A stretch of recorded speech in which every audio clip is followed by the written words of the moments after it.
السلام علیکم ورحمۃ اللہ وبرکاتہ۔ امید کرتی ہوں کہ آپ ایمان، تقوی اور صحت کی بہترین حالتوں میں ہوں گی۔ آج کا ہمارا موضوع ہے ریاضت و خواہشات نفسانی۔ اللہ تعالیٰ نے حضرت موسیٰ علیہ السلام پر وحی نازل فرمائی کہ اے موسیٰ، اگر تم چاہتے ہو کہ میں تمہاری زبان پر تمہارے کلام سے، تمہارے دل میں خیالات سے، تمہارے بدن میں تمہاری روح سے، تمہاری آنکھوں میں نور بصارت سے اور تمہارے کانوں میں قوت سماعت سے زیادہ قریب رہوں، تو پھر محمد صلی اللہ علیہ وآلہ وسلم پر کثرت سے درود بھیجو۔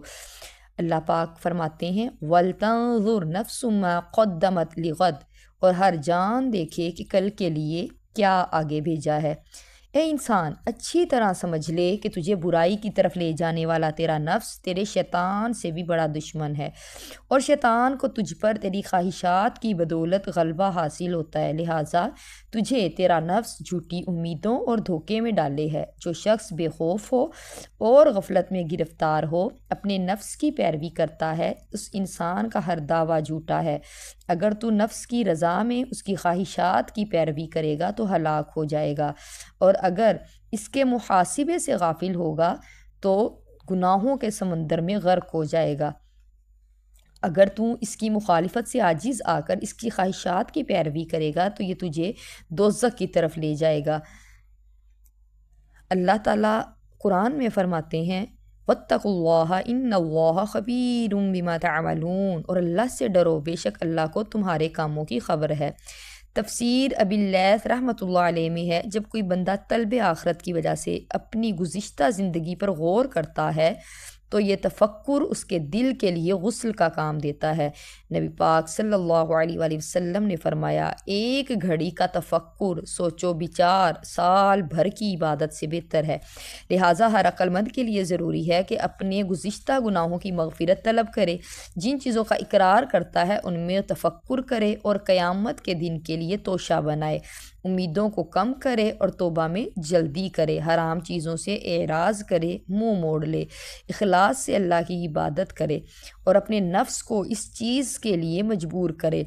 حضرت مالک بن دینار ایک دن بصرہ کے ایک بازار سے گزر رہے تھے کہ آپ کو انجیر نظر آئے۔ دل میں انہیں کھانے کی خواہش ہوئی، دکاندار کے پاس پہنچے اور کہا میرے ان جوتوں کے عوض انجیر دے دو۔ دکاندار نے جوتوں کو پرانا دیکھ کر کہا ان کے بدلے میں کچھ نہیں مل سکتا۔ آپ یہ جواب سن کے چل پڑے۔ کسی نے دکاندار سے کہا جانتے ہو یہ بزرگ کون تھے؟ وہ بولا نہیں۔ اس نے کہا یہ مشہور بزرگ حضرت مالک بن دینار رضی اللہ عنہ تھے۔ دکاندار نے جب یہ سنا تو اپنے غلام کو ایک ٹوکری انجیروں سے بھر کر دی اور کہا حضرت مالک بن دینار تجھ سے یہ ٹوکری قبول کر لیں تو اس خدمت کے بدلے تو آزاد ہے۔ غلام بھاگا بھاگا آیا اور عرض کی حضور یہ قبول فرمائیے۔ آپ نے کہا میں نہیں لیتا۔ غلام بولا اگر آپ اسے قبول کر لیں تو میں آزاد ہو جاؤں گا۔ آپ نے جواب دیا اس میں تیرے لیے تو آزادی ہے مگر میرے لیے ہلاکت ہے۔ جب غلام نے اصرار کیا تو آپ نے فرمایا کہ میں نے قسم کھائی ہے کہ دین کے عوض میں انجیر نہیں کھاؤں گا اور مرتے دم تک کبھی بھی انجیر نہیں لوں گا۔ حضرت مالک بن دینار رضی اللہ عنہ کو مرض وفات میں اس بات کی خواہش ہوئی کہ میں گرم روٹی کو سرید بنا کر کھاؤں۔ سرید جو ہے وہ کھانا ہوتا ہے کہ گوشت کا جو شوربہ ہے اس کے اندر روٹی کو چور کے کھانا، جس میں شہد اور دودھ شامل ہو۔ چنانچہ آپ کے حکم سے خادم یہ تمام چیزیں لے کے حاضر ہوا۔ آپ کچھ دیر ان چیزوں کو دیکھتے رہے، پھر بولے اے نفس تو نے 30 سال صبر کیا ہے، اب زندگی کے اس آخری گھڑی میں کیا صبر نہیں کر سکتا؟ یہ کہا اور پیالہ چھوڑ دیا اور اسی طرح صبر کرتے ہوئے واصل بحق ہوئے۔ حقیقت یہ ہے کہ اللہ کے نیک بندوں کے حالات ایسے ہی تھے۔ حضرت سلیمان علیہ السلام کا قول ہے کہ جس شخص نے اپنے نفس پر قابو پایا وہ اس شخص سے زیادہ طاقتور ہے جو تنہا ایک شہر کو فتح کر لیتا ہے۔ حضرت علی کا قول ہے کہ میں اپنے نفس کے ساتھ بکریوں کے ریوڑ پر ایسے ایک جوان کی طرح ہوں کہ جب وہ ایک طرف انہیں اکٹھا کرتا ہے تو وہ دوسری طرف پھیل جاتی ہے۔ جو شخص اپنے نفس کو فنا کر دیتا ہے اسے رحمت کے کفن میں لپیٹ کر کرامت کی زمین میں دفن کیا جاتا ہے، اور جو شخص اپنے ضمیر کو ختم کر دیتا ہے اسے لعنت کے کفن میں لپیٹ کر عذاب کی زمین میں دفن کر دیا جاتا ہے۔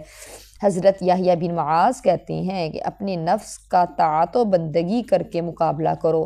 ریاضت، شب بیداری، کم گفتگو، لوگوں کی تکالیف برداشت کرنا اور کم کھانے کا نام ہے۔ کم سونے سے خیالات پاکیزہ ہوتے ہیں، کم بولنے سے انسان آفات سے محفوظ رہتا ہے، تکالیف برداشت کرنے سے درجات بلند ہوتے ہیں، اور کم کھانے سے شہوات نفسانی ختم ہو جاتی ہے، کیونکہ بہت کھانا دل کی سیاہی اور اسے گرفتار ظلمت کرتا ہے۔ بھوک حکمت کا نور ہے، اور سیر ہونا اللہ تعالیٰ سے دور کر دیتا ہے۔ نبی پاک صلی اللہ علیہ وآلہ وسلم نے فرمایا، اپنے قلوب کو بھوک سے منور کرو، اپنے نفس کا بھوک پیاس سے مقابلہ کرو، اور ہمیشہ بھوک کے توسط سے جنت کا دروازہ کھٹکھٹاتے رہو۔ بھوکے رہنے والے کو مجاہد فی سبیل اللہ کے ثواب کے برابر ثواب ملتا ہے، اور اللہ کے نزدیک بھوکے پیاسے رہنے سے بہتر کوئی عمل نہیں۔ آسمان کے فرشتے اس انسان کے پاس بالکل نہیں آتے جس نے اپنا پیٹ بھر کر عبادت کا مزہ کھو دیا ہو۔ حضرت یحییٰ بن زکریا علیہ السلام نے شیطان کو دیکھا، وہ بہت سے دام اٹھائے ہوئے تھا۔ آپ نے پوچھا یہ کیا ہیں؟ شیطان نے کہا یہ شہوات ہیں جن سے میں ابن آدم کو قید کرتا ہوں۔ آپ نے فرمایا میرے لیے بھی کوئی پھندہ ہے؟ شیطان بولا نہیں، مگر ایک رات آپ نے پیٹ بھر کر کھانا کھا لیا تھا جس سے آپ کو نماز میں سستی ہوئی تھی۔ تب حضرت یحییٰ علیہ السلام بولے آئندہ میں کبھی بھی پیٹ بھر کر کھانا نہیں کھاؤں گا۔ شیطان بولا اگر یہ بات ہے تو میں بھی آئندہ کسی کو نصیحت نہیں کروں گا۔ یہ اس مقدس ہستی کا حال ہے کہ جس نے ساری عمر میں صرف ایک رات پیٹ بھر کر کھانا کھایا تھا۔ تو ہمارے جیسوں کا کیا حال ہوگا کہ ہم کبھی بھوکے رہتے ہی نہیں۔ ہم نے تو جب تک اپنا پیٹ صحیح طرح بھر نہیں لینا تو ہمیں سکون نہیں آتا۔